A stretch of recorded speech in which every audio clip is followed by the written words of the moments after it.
Hey, what's up, everybody? Welcome back to the show. Sorry if you were here just recently. I had a little bit of technical difficulties. Uh, that's just the way things go, right? So, welcome to episode number 4 of It's a Camera Junkie Saturday Night Podcast. Got a little coffee in the hand here. Got a lot to talk about on the show today. We got a lot happening in the next couple of weeks in the camera world, to include a couple of new lenses, Sony A74, and some other things. I'm shooting here today on the Panasonic S5. I have the Sigma 24-70 F2.8 on it, XLR 1 adapter into the Rode pod mic here, and live stream is set up over here. So if you see me over here, I'm just checking to see if there's any comments. Obviously, there's nobody in here watching right now, so it is what it is, and eventually we'll get there. I'm content. I'm pretty happy how things are going. So, anyways, let's get right into this. Alrighty.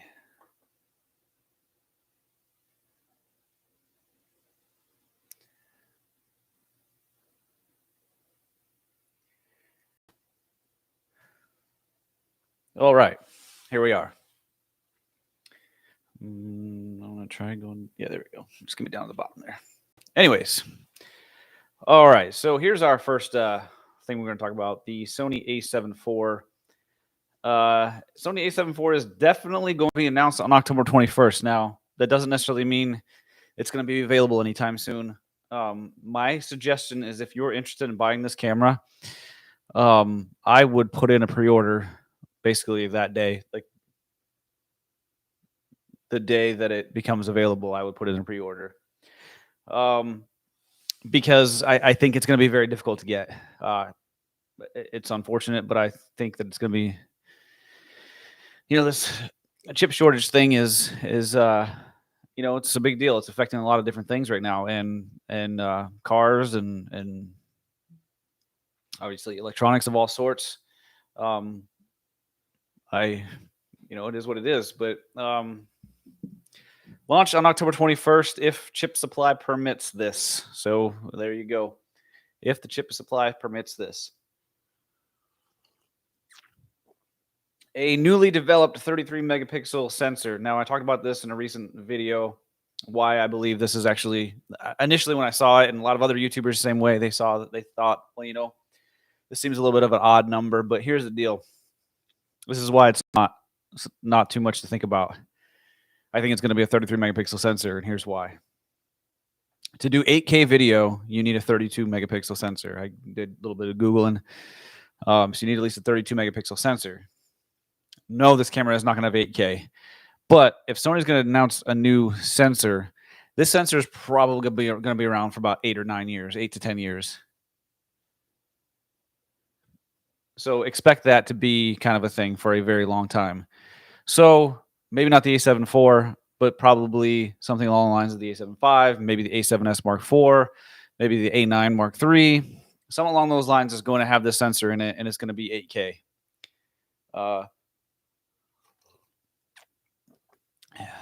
So that's why I do believe this is a true rumor. It could be 33 megapixels, 32 effective. So what you'll probably see, I think what you'll see on the box, the advertisements will probably say 32 megapixels. Maybe it'll say 33. Maybe I'm wrong, but that's what I'm thinking right now. No, I don't believe this camera will have 8K video, but I do believe this sensor will be used in future cameras that will have 8K video. So that's why I believe it is what it is.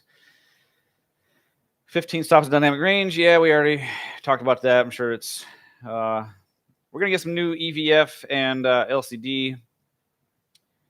$3.69 million EVF. I mean, that's better than what we currently have. 4K 30 video is oversampled from 7K. So only the 4K at 30 frames per second is going to be oversampled, not anything. I mean, it could be below that. It could be 24 as well, but up to 30 frames per second and 4K is going to be oversampled from 7K. That's from the current 6K. It's oversampled from 6K. So, yeah. It's going to be very crispy video at 4K 30. I think this is going to be a really great little video camera. This is the part right here that I'm a little bit irritated about, folks. Sony, this is a camera I've been waiting for a very long time. So long that I ended up buying this Panasonic S5 because I just kind of saw how Sony likes to drag their feet on the cameras that everybody really wants. You know what I mean? So, I mean, people wanted the A7S Mark III for like 5 years before they finally gave it to us. So I kind of expected Sony would just drag the A7 III, get everything they can out of it until before an A74 came out. And I was right, because I mean, it's been 3.5 years since the A7 III came out, partially. But then the Panasonic S5 came out, and it had everything that I wanted in it, except a great autofocus system. It's not bad. It's just not as good as the A74 is probably going to be. But they came out with the same spec sheet, basically, as the Panasonic S5 with a cropped 4K Super 35. The Super 35 is just a fancy way of saying it's APS-C. It's, you know, to make filmmakers feel special. Oh, I got a Super 35 camera. No, you just have an APS-C camera. So here's what irritates me with this. I'm not really going to go down all the other. Well, let's go through these other specs real quick. 5.5 stops of IBIS. Same body style as the A7S Mark III. Now that's exciting because, you know, you get your fully articulating screen. You're going to have a little bigger grip, so you'll be able to you'll just be a lot more comfortable camera. I've held the A7S III. It's a far more comfortable camera than any other of the previous A7 line of cameras. Obviously, the A7R4 has the new grip. A9 Mark II has a new grip. And then the A1 also has a new grip. It's a far more comfortable camera. It's far more comfortable than carrying this Panasonic S5 as well. The new grip is really actually quite nice. And having this new grip on here is going to be really nice. Full-size HDMI. Again, we talked about this before. I don't know if this is going to have full-size HDMI. It'd be awesome, and I very welcomed. But please just, I mean, don't get too excited about a full-size HDMI. Sony has put it in very, very few of their cameras to this point. Let's not say they won't, but just don't get too worked up over that.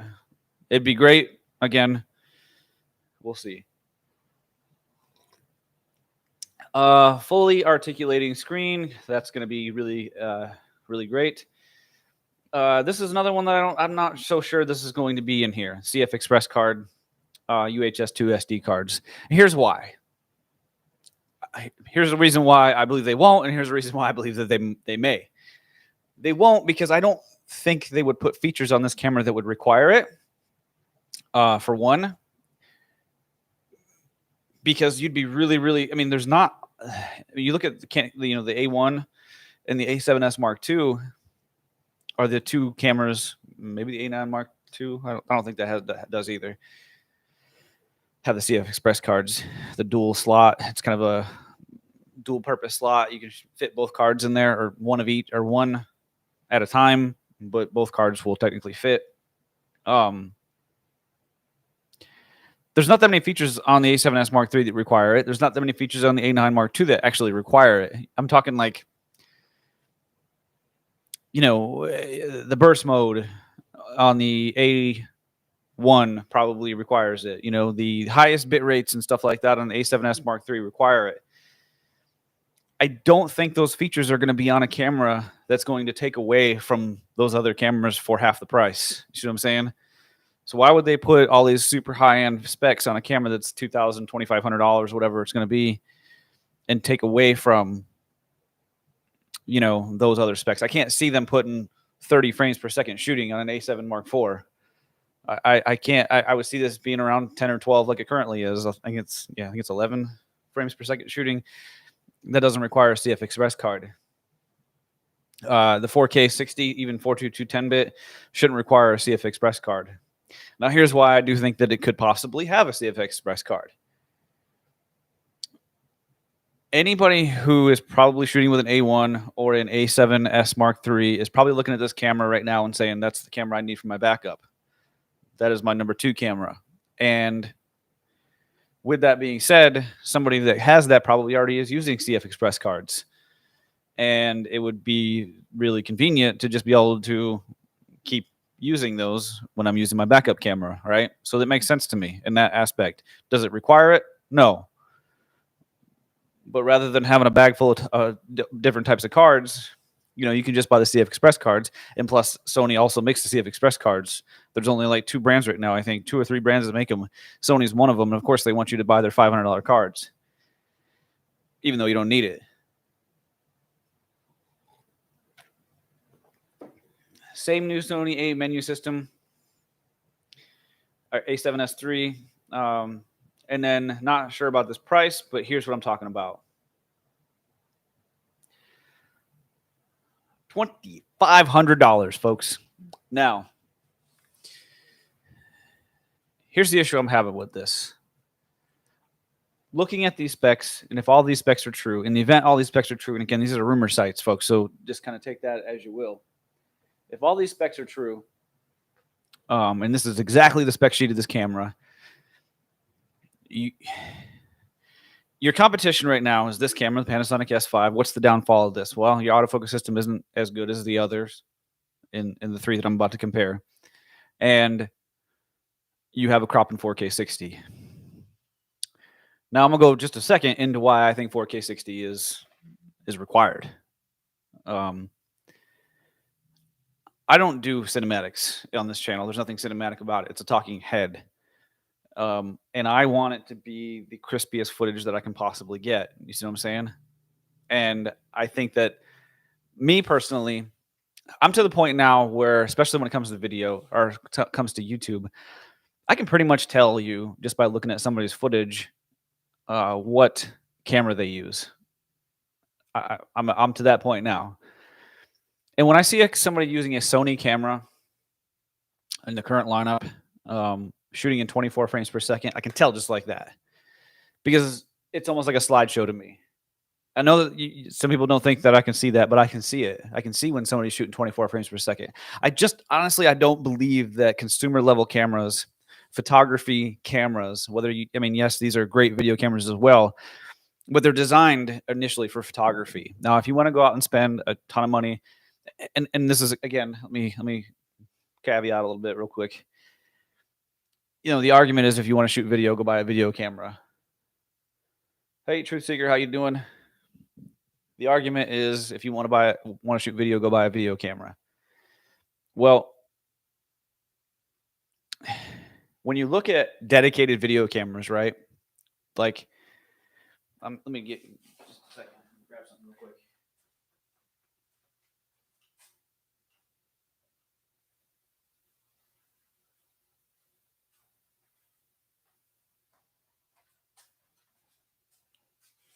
Probably should have had this with me. But this is a really great little system right here. This is a Panasonic HC-X2000. This camera, I think, as it is about $2,300. $2,200, something like that. $2,200 for that camera. And it has a sensor the same size as actually, I think that sensor in there is smaller than my iPhone 12 Pro Max sensor. It's smaller than the GoPro sensor. It's a very, very small sensor in there with a long zoom. It serves its purpose, but you're going to get zero shallow depth of field unless you're zoomed way the hell out on something. It just doesn't get near the image quality as something like this full frame Panasonic S5. And this is cheaper. So when it comes to video, I think buying these consumer level photography cameras and using them for video is a far better value than going out and buying a video camera. If you want to go buy a dedicated video camera, you go look at something like the Red. You look at $25,000 for a video camera that, you could argue is just, I can get pretty damn good video out of this Panasonic S5, a usable video. Even if I wanted to do something professional, it's still usable for $2,000. So why would I go out and spend $25,000 on a Red camera, video camera? So when I say 4K 60, I shoot my videos I shoot 4K 30. But if I had a camera that did a proper 4K 60, that's exactly what I'd be shooting in, as 4K 60, just because I want my videos to be as crisp as possible. I even don't even mind bumping the shutter speed up a little bit. I'm not shooting cinematics. I'm shooting a talking head. You know what I mean? So something like that, I want it to be as crispy as possible. I understand if you're shooting a documentary or something like that, 24 is the preferred. If you're shooting a commercial or a TV show, 24 is preferred, but 30. So the fact that this thing caps out really, in reality, caps out at 30 frames per second because you're not getting the full use of the camera in 4K 60, just like here in the Panasonic S5. I can put this thing in 4K 60, and I'm going to have a APS-C style crop on here, and I'm not using the full sensor anymore. I'm using an APS-C version of the sensor. So we're going to do that. So the bad part about the Panasonic S5 is the fact that in 4K 60, it uses only a portion of the sensor, and the autofocus system isn't as good as the A74 is going to be. Go over to the other side. You got the Canon R6. The Canon R6 is, in my opinion, probably the perfect camera. It has one major flaw to me. I think the camera is overpriced. And one of the major reasons I haven't bought that camera, and I bought really this over that, is because I thought the camera was overpriced. I honestly figured that we're a little over a year now, I think, since the Canon R6 came out. I figured, just from history, Canon has traditionally come out with cameras, and overprice them right from the start. Okay. And then come down on the price to a more manageable price a year later. They haven't done that with the Canon R6. You can't find it for under $2,500 unless you find it used. So, you've got your full frame. I think there's a slight crop in 4K 60, but it's like 1.2 or something like that. It's like nothing. You're still basically getting the entire readout of the sensor rather than an APS-C version of it, which is kind of a bummer. So to me, the worst of those two things are both in the Sony A74. Unfortunately, the crop in 4K and the ridiculously high price tag, if these rumors are true. Now, with that being said, if it's a $2,500 price tag with the kit lens, I'm not so upset about it. I understand inflation is going to work, right? I think the entry level into your full frame camera should be around $2,000. And yes, you could argue that this is the entry level, the A7C, but I don't look at this as a professional camera. I look at the Panasonic S5 as a professional camera. I'm going to be looking at the A74 as a professional level camera. I look at this as, a content creator's camera, and that's not necessarily professional to me, I don't think. Unless, of course, you're getting paid a lot of money to do it, and you're teaching something, I guess. So I look at those as a, right around $2,000. That's what they should be. This is, $2,000 with a kit lens.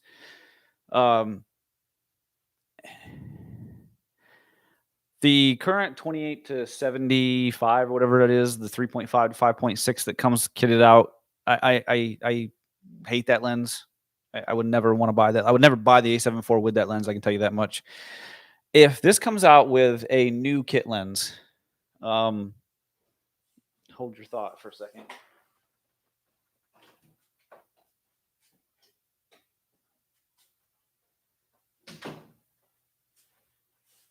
This is the kit lens for the Panasonic S5. This is a 20 to 60 millimeter f3.5 to 5.6. This is the best kit lens in the business right now for full frame cameras.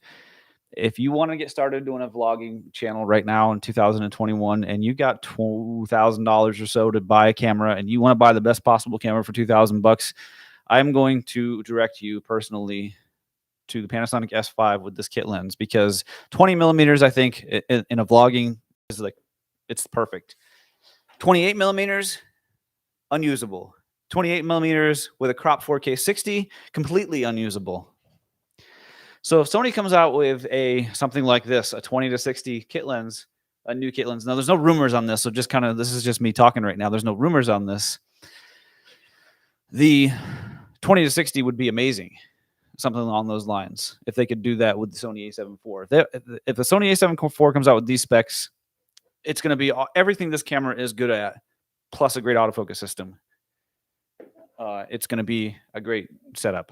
It's definitely something I'm going to buy. But if it comes with the same terrible kit lens and it comes body only A74 for $2,500, I don't know, man. I think Sony is trying to sell a lot of Panasonic S5s because, to be honest with you, that's, I mean, I'm on autofocus right now, folks. I mean, it doesn't, I'm at F2.8, you know, it is locked onto me completely. It isn't terrible. It's not bad. I'm telling you now that if this camera comes out like that and they want $2,500 for the body alone, I do a YouTube channel where I tell people, or at least I like to help people find the right camera to make their YouTube videos. And me personally, I'm not going to lead anybody towards this camera if it's $2,500 for the body alone. Here's the hardest part about the whole Sony thing.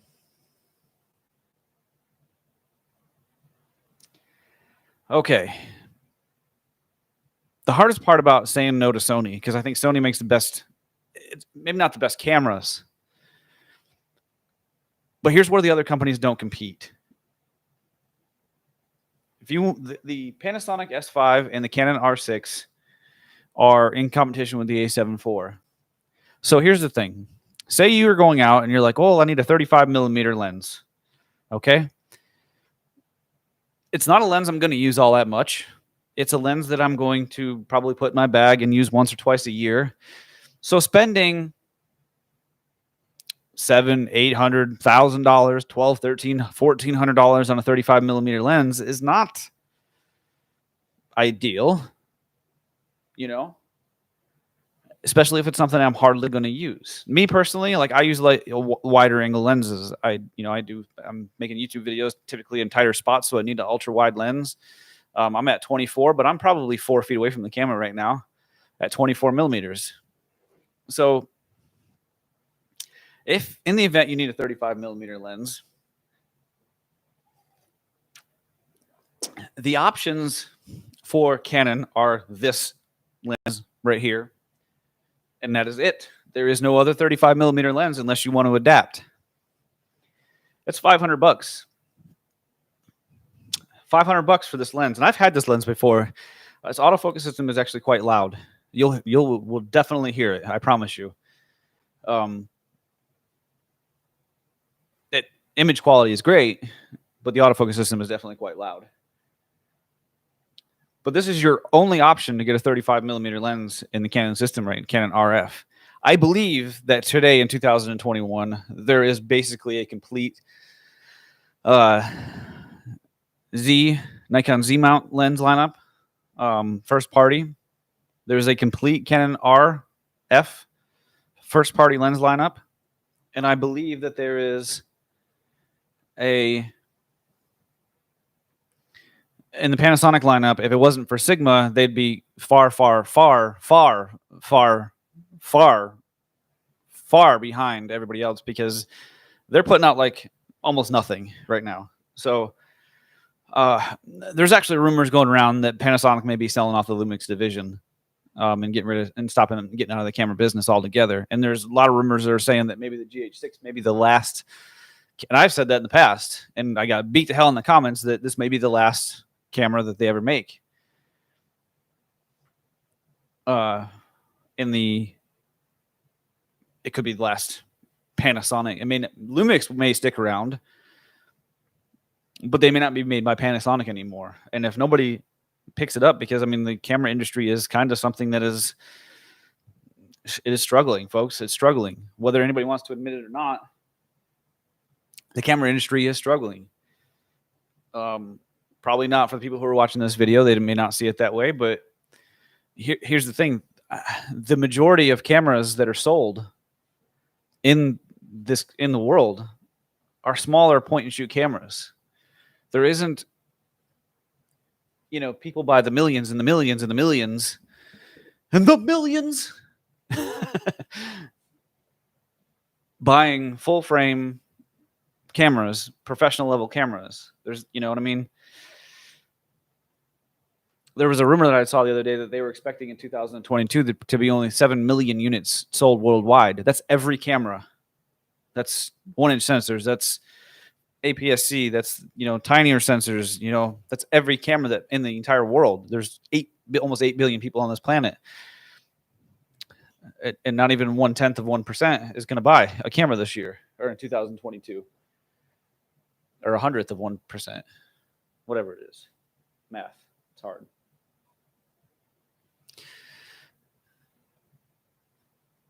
So we don't know. Panasonic may be up in the air completely. We don't know what's going to happen with them. I hope that they stick around. I hope, you know, the Lumix division sticks around and they still continue to make cameras. But we'll see. But anyways, $500 for this Canon RF 35 millimeter. The only option for L mount, this is the cheapest 35 millimeter that you can get for the L mount. This is $639, and it's so Panasonic. This is what I'm talking about when it comes to Panasonic. They don't really put a lot of effort into their lens lineups right now, right? We're more than 2 years into the L mount, and I'm saying 35 millimeters. It's a very popular focal length. A lot of people buy 35 millimeter lenses. But Panasonic does not have a first-party 35 millimeter lens 2 years into their, more than 2 years into their system being out. And yeah, I don't know about Leica. I don't really pay attention to Leica. I don't look at the L Mount Alliance to be anything more than Panasonic and Sigma. Leica is a brand of cameras that is very niche for very niche group people, because you basically buy the exact same camera, but it says Leica on it for like 6 times the price. A lot of Panasonic cameras are very similar to Leica cameras, except you just pay like double, triple, quadruple for them. Spec wise, you pay for the name. It is what it is. So I don't look at Sigma to be that way. So you got this other Sigma lens. This is a bigger, heavier, but an $850 one. So if you want a 35 millimeter in that, but look at this Sony lineup here of 35 millimeters, folks. You've got a Tamron 35 f2.8. That's $199. Again, these are in the event you need a 35 millimeter lens that you're hardly ever going to use. But maybe you're going out this weekend on a trip and you want a 35 millimeter lens, but it's something that may spend more time in his bag, and you may even damn near forget that you got it. In that situation, this Tamron lens will do just fine. This Samyang 35 millimeter f2.8 will do just fine. This 35 millimeter 1.8 from Samyang for only $400 would do just fine.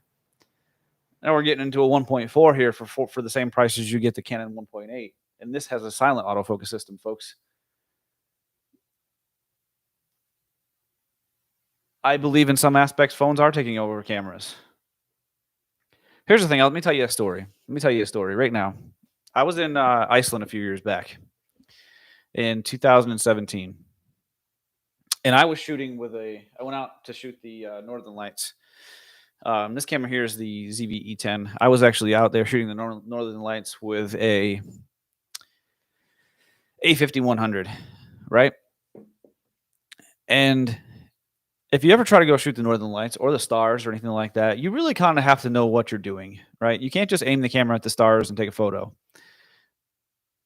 While I was out there taking these photos, there was a guy that came up to me, and he had a Canon 5D. I don't know if it was probably a Mark III, and an L lens on there. I don't know exactly what it was, but it was probably a 24-70 L lens. It was a quite large lens. So he's trying to take photos, and I walked up to him and I showed him the photos that I was getting with my little tiny A5100 with a kit lens, and they were far superior to what he was getting with his 5D Mark IV or 5D Mark III, whatever it was, with his L lens. A $6,000 setup to my $700 setup, and I was smoking him. I know a little bit about what I'm doing, and obviously he was a tourist and probably had more money than he knew what to do with, and he went out and he spent $6,000 on a camera to go travel with, and he probably barely even knew how to turn it on. But these current iPhones that are out there, if you wanted to go out and take a picture of the stars right now with the Northern Lights in Iceland, which right now is probably the best time of the year to do it, coming up over the next month or two, you get pretty damn good photos, with a smartphone right now. Those low light cameras are so damn good. They're so good, folks. These iPhones are getting so much better. So like a lot of those people, like I told you before, a lot of people that buy these, you know, like I said, there's going to be 7 million. They're expecting something like 7 million units sold next year, and I think that's, you know, down probably a couple million every year over the last couple of years because these smartphones are getting better and better. And when people go to like do a travel, you know, they want to buy something along these lines, right? And, you know, one thing in the United States, for instance, Olympus is not a big seller in the United States. Like, at least not in the video world. It's definitely not. However, Olympus probably has the best stabilization in the business when it comes to video. But these things are going to get replaced by people's smartphones. Your 1-inch sensors will be obsolete next year, I promise you. I'm going to say that right now. Your 1-inch sensor cameras, your ZV-1, your Canon G7X Mark IIIs, you know, your RX100s will be completely obsolete by next year. I promise you. By 2022, they'll be completely obsolete because there's already smartphones with 1-inch sensors in them. No, they don't have the capability yet with the zoom, but here's the thing. When it comes to these zoom cameras, yeah, it's digital zoom. It's probably always going to be digital zoom, but with the software and stuff like that, and there's more research and development right now going into smartphones than there is in cameras. And I'm talking, it's not even fair. The whole, you know, places all over the world are trying to figure out how to make the camera phones better on smartphones. I have some conspiracy theories behind that I think of often, but we won't get into those.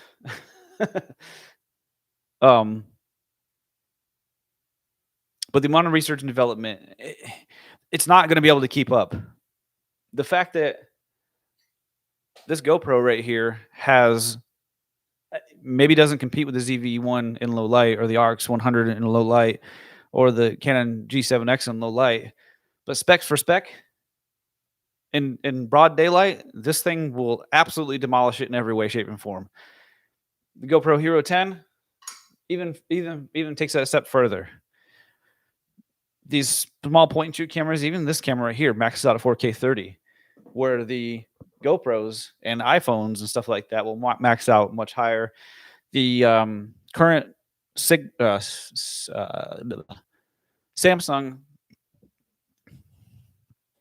S21 Ultra will shoot 8K video. It has basically the same. Obviously, it's a smaller sensor, so I mean, I'm not trying to compare this with the Sony A1, but frame rates and stuff like that, it goes right hand in hand with it. No, it doesn't have 10-bit video or nothing like that. But what I'm saying is the people who are buying ZV-1s and RX100s, those folks right there are going to be like, well, my phone is better. Spec for spec. What? It's just like that thing. Like, you know, back, if I walked up to somebody and said, I have a smartphone here with a 100 megapixel sensor in it, and I have this camera with a 24 megapixel sensor, they don't know that this camera is better. They say the bigger number on the megapixels, and they're like, oh, well, I want the phone. It's got a 100 megapixel sensor in it. Why would I want this 24 megapixel sensor? Would I get 100 megapixels? Real camera people understand that the 24 megapixels with a much larger sensor is going to take better images. And then obviously this is an interchangeable lens, so I mean I can put much better lenses on there and take much better images. But you see what I'm getting at? A lot of these people out there that would typically buy cameras to travel with are going to be like, well, why would I spend all that money when I already have a phone in my pocket? Right? Anyways, a little bit of a rant there. All right, folks. So this is very interesting right here. Why? So here's the thing. With the A74 just weeks away, I think you'll start to see, being that is going to be probably the biggest selling, you know, camera of the year for sure. Even if it sells in December, I think I won't be surprised to hear that it sold more units than every other camera that was sold this year. Maybe not this. This was pretty popular camera, the ZV-E10. I won't be surprised to hear that Sony sold more A74s in 2021 than they did A1s or FX3s or A9 Mark IIs or whatever the hell else came out this year. I won't be surprised to hear that because this is going to be a huge deal. So I think you'll start to see, just like with this camera, the ZV-E10 comes out and all of a sudden a bunch of third-party lenses start coming out that are really great for this. We're going to get into another lens in just a minute that will kind of extend this out even further. But Samyang is a great lens company, folks. It's I've had several Samyang lenses, and there's a few more on my list that I'd like to have. And the fact that they're going to come out with zoom lenses now, and this isn't like some like rumor, just a text. Like we've got images of this thing right now, you know, and it's we don't know when it's coming out, we don't know what's coming out. But here's the thing when it comes to Samyang lenses. Generally, they make Samyang lenses that are very similar in build and shape as the Sony lenses. If you can look at the Samyang 35mm 1.8 with the Sony 35mm 1.8. If you just give me a quick second. Oh, not that one. BH.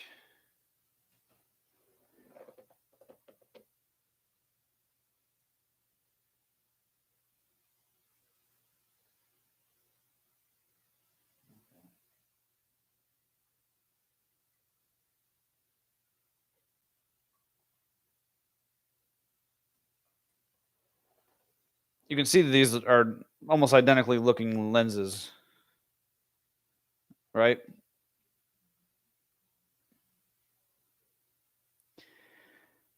$750, $400, almost about half of the price. So if you look at the current Sony 24-70 f2.8,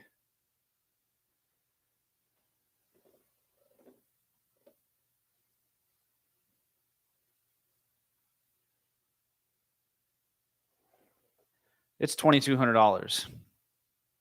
The Sigma 24-70 f2.8 is around $1,100. I expect this Samyang lens to be under $1,000. I really do. So one of the talks is it's a parfocal lens. And what that means is basically if you're zooming in and zooming out, it'll stay. Your focus will stay. It won't affect the focus. So say you have a subject over, like for instance, let me back up a little bit. Like it would stay focused. Like this is how it would work. You see how I'm still in focus even though. So that's what kind of parfocal means. A lot of people are talking about how that's going to be really good. This is supposed to be really good for video. Samyang lenses have silent autofocus systems, so they're great for video. Great for vlogging. Like you know, the 18mm 2.8 is a really great lens.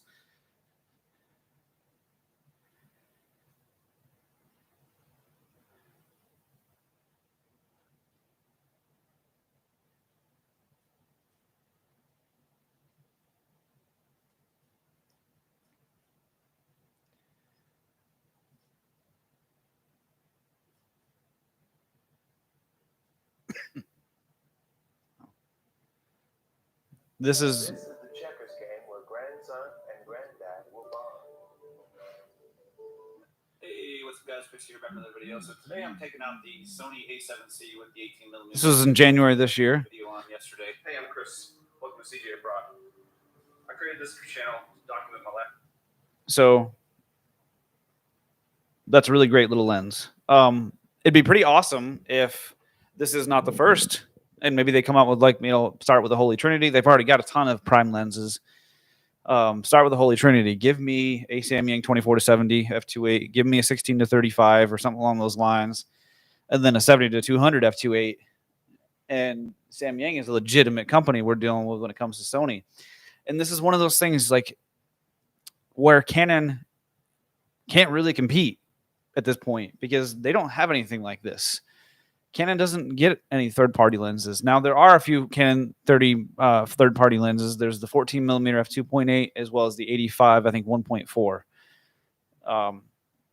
But there was also, just recently, they have discontinued their RF lenses. They're not making them anymore. They're not going to make any other ones. So those are the only lenses we're ever going to get. And once they're all sold out, you won't be able to get them anymore. So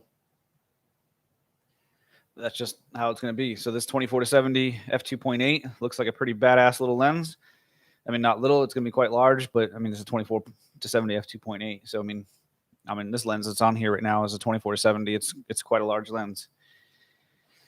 This is the first autofocus zoom lens.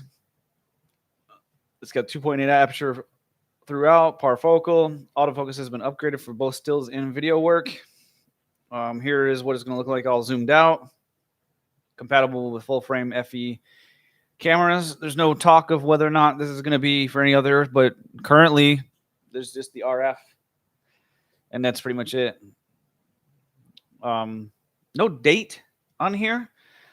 However, I have seen images of it being in boxes in Thailand. So people actually have them in Thailand already. So it could be any day now. Yeah. This lens right here, there's next week is going to be announced a new 70-200 f2.8 G Master lens. I've been hearing rumors, and I haven't really done a video about it yet. I've been hearing rumors about them redoing all their G Master lenses over the next, at least the zoom lenses, the ones that kind of first came out. So 70-200, 16-35, and the 24-70 f2.8. We could be getting new zoom lenses for those. New G Master Mark II versions coming out. Supposed to be lighter. So Canon RF, they came out with their 70-200s, and there's an F4 version and an F2.8 version, and they're super small. They're only they look like regular size lenses, right? Where normally your 70-200s are, they're big ass lenses, right? So this is kind of cool that they're going to be coming out with potentially a much smaller version. The whole idea behind mirrorless cameras is to be smaller, but then when they started making these full frame cameras, they weren't really smaller. I mean, look at the Panasonic S5 or S1H. That's bigger than most DSLRs ever were. And it's supposed to be a mirrorless camera. So, And the last thing we've got to talk about today is October 19th. So not next week, but the week after, sometime in that week, you will see a new Sigma APS-C lens, a zoom lens, an f2.8 zoom lens, 18-50 zoom lens. Why is this? This is what I'm talking about when it comes to this camera right here, the ZV-E10. This is a popular camera. And when you have a popular camera, a lot of other companies, specifically third-party companies, want to get online with these things because, they stand to make a lot of money. Why wouldn't you? There is rumors that potentially this could also be for Fuji X mount. They have said Sigma has said they want to start making Fuji lenses, and I can tell you right now that that should have happened a long time ago. I think that if I'm Fuji, I would have been begging them to make those Sigma, the little trio, the 16mm, the 30mm, and the 56mm f1.4 lenses. I understand why they don't want them, because Sigma has those lenses. They have a 56mm 1.2. I think they have a 16mm 1.4. They have some 30 somewhere in there, 33 megapixels. They just came out with a 33 megapixel 1.4. They have a couple different 33 megapixel, 35 megapixels, or 35 millimeter lenses. And want to take the hit, but I think really, there are a lot of people out there that want to buy first party everything, right? They don't want to buy third party, so they're still going to be able to sell those things. But there are a lot of people out there that would be like, that you might be able to drag over to Fuji if they made those lenses. When you think about a camera system that you want to buy into, I would suggest that you also look into what lenses are available and what lenses you might want to, buy. So Fuji system with a $400 16 millimeter f1.4 sounds a lot better than a Fuji system with a 16 millimeter 1.4 that's $1,000. Am I right? What would you rather buy? I mean, if you're not really a Fuji shooter, would that drag you over to that system if you could get a $400 16 millimeter 1.4? If 16 millimeters is something that you wanted to shoot with on a regular basis, you know, when I'm looking at a camera system, I'm thinking, okay, well, all right, well, I like this camera, right? I like this camera right here, but what do they have for lenses?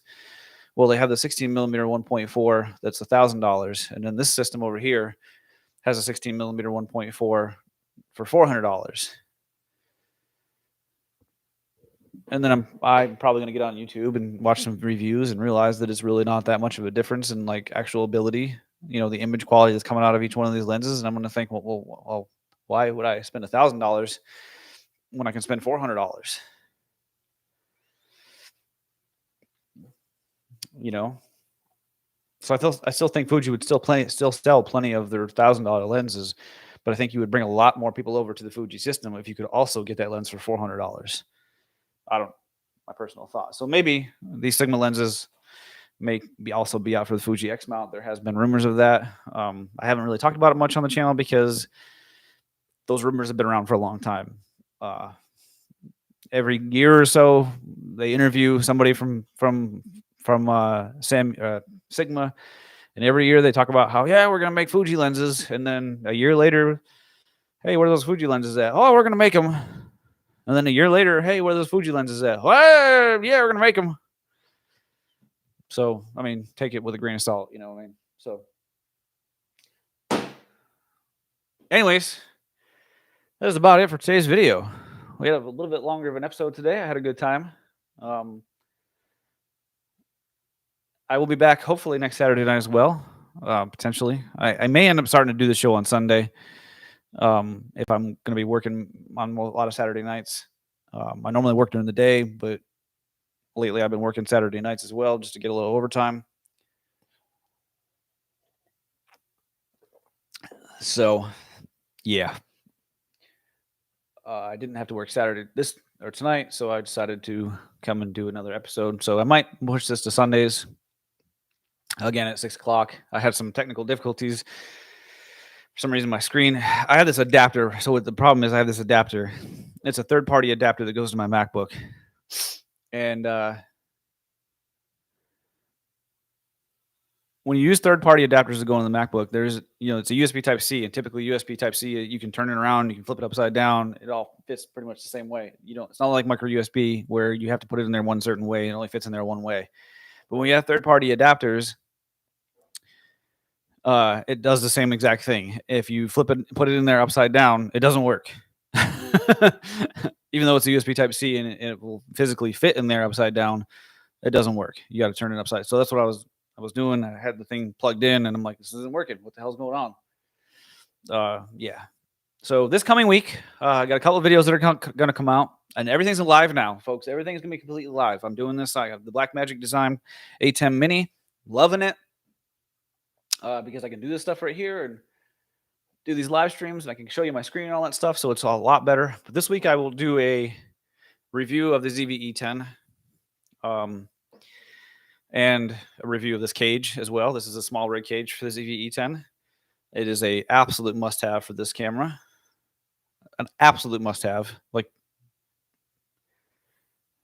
you should buy the cage before you buy the camera. It's that important. And then I'll also probably do a long-awaited review on the A7C, and also with this cage. This is also another must-have cage. It's got this little grip on there. It makes the camera a lot more comfortable. I've had this camera twice. We'll get into that later this week. So if you haven't already, which I'm sure most of the 2 people that are in here watching probably have already subscribed, tell your friends. And that we'll be doing these reviews if you're interested this week. I've had the opportunity. I'm going to go out and use it again tomorrow. Had some opportunity to go out and use these cameras. Finally, I'm going to go out there tomorrow and use them a lot more. I'm going to go up to, I can't think of the name of it, Pettit Jean State Park here in Arkansas, and do a little bit of hiking. Take out the GoPro Hero 10 finally. I bought the damn camera, the GoPro Hero 10, and then I worked like every single day since I've had it. So I've not been able to go out and use it, but tomorrow I will have the opportunity to go do that. So you can go over to my CJ Abroad channel and check that out. I'll have a video there sometime this week, probably potentially tomorrow, depending on what time I get out. And yeah, y'all have a great day. I hope you guys have a great rest of your weekend. Get to enjoy some time, and we'll see you guys in later this week. Have a good one. Later.